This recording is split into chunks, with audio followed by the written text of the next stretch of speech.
Hello dear friends, स्वागत करता हूं आपके अपने YouTube channel mission of target पर। तो डियर फ्रेंड्स, जैसे कि फाइनली बिहार बोर्ड विद्यालय समिति द्वारा बिहार डीएलएड के लिए फर्स्ट मेरिट लिस्ट का एडमिशन डेट को एक्सटेंडेड कर दिया गया है, बढ़ा दिया गया है।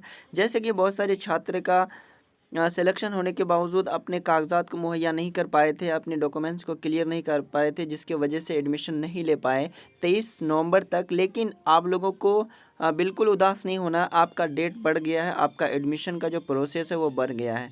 जैसे कि इस नोटिस के माध्यम से आप लोगों को बताने वाले हैं कि कितना तारीख से कितना तारीख तक डेट रखा गया और दूसरा मेरिट लिस्ट कब आएगा, इसके बारे में सारी चर्चाएँ करेंगे इस नोटिस के माध्यम से। तो चलिए हम लोग शुरू करते हैं वीडियो को। देखिएगा प्यारे फ्रेंड्स, यहाँ पर दिया गया है आप लोगों को कि नामांकन से संबंधित यहाँ पर क्या कहता है। पहले हम नोटिस को पढ़ लेते हैं कि 18 से लेकर 23 तक दिया हुआ था पहला फर्स्ट मेरिट लिस्ट के लिए, लेकिन तद अनुसार नामांकन एवं अन्य गतिविधियों की समय तालिका नियमवत निर्धारित की जाती है। फिर से इसको क्या कर दिया है, एक्सटेंडेड यानी बढ़ा दिया गया है, थोड़ा सा संशोधन कर दिया गया है। तो चलिए हम इसको देखते हैं। नामांकन की विस्तारित तिथि बढ़ा दिया गया 26/11/2022 तक। उनके बाद प्रशिक्षण संस्था द्वारा पोर्टल पर लॉगिन कर अंतिम रूप से सीट के अपघटन किया जाना है।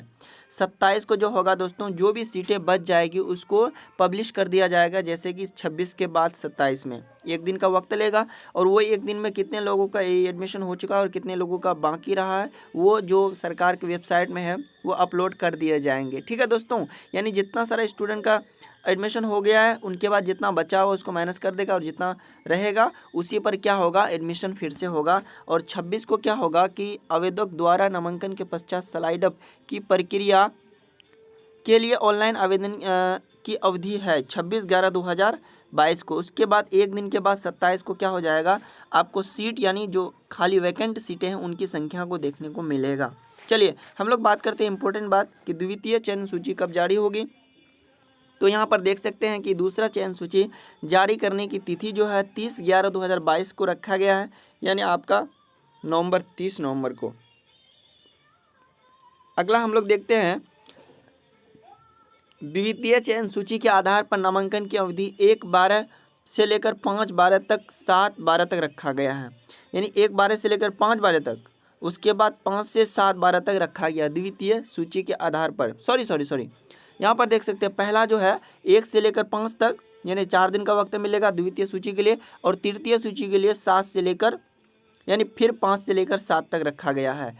तो तृतीय सूची के आधार पर नामांकन की जो अवधि होगी वो क्या होगी, 18/12 से लेकर 10 तक, यानी तृतीय सूची आपका 7 तारीख को निकल जाएगा, लेकिन इसकी जो अवधि होगी एडमिशन के लिए 8 से लेकर 10, यानी 2 दिन का वक्त मिलेगा।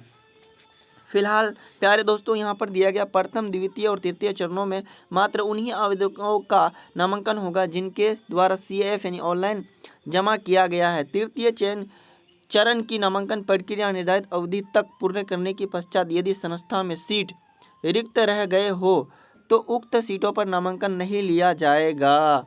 देखिए दोस्तों, यहाँ पर बहुत ही डिक्लेयर कर दिया है कि तृतीय मेरिट लिस्ट निकलने के बाद भी अगर सीट बच जाते हैं तो उन सीटों पर नामांकन नहीं होगी, वो ऐसे ही खाली रह जाएगा। तो आप कुछ लोग बता रहे थे, कुछ स्टूडेंट हमें कॉल करके मैसेज करके बता रहे थे कि डायरेक्ट एडमिशन होगा। तो मेरे भाई, जो एडमिशन कैसे डायरेक्ट होगा कि अगर सीट रहने के बावजूद अगर जो लोग मेरिट लिस्ट में नाम नहीं आएगा उन लोगों का भी एडमिशन नहीं होगा, तो डायरेक्ट एडमिशन कभी भी नहीं हो सकती है। ये मेरा इंडिविजुअल सोच है, मानना है, क्योंकि इतना इंट्रांस वगैरह देने के बावजूद तब एडमिशन हुआ है, तो डायरेक्ट स्पॉट एडमिशन का कोई भी प्रावधान नहीं रखा गया है।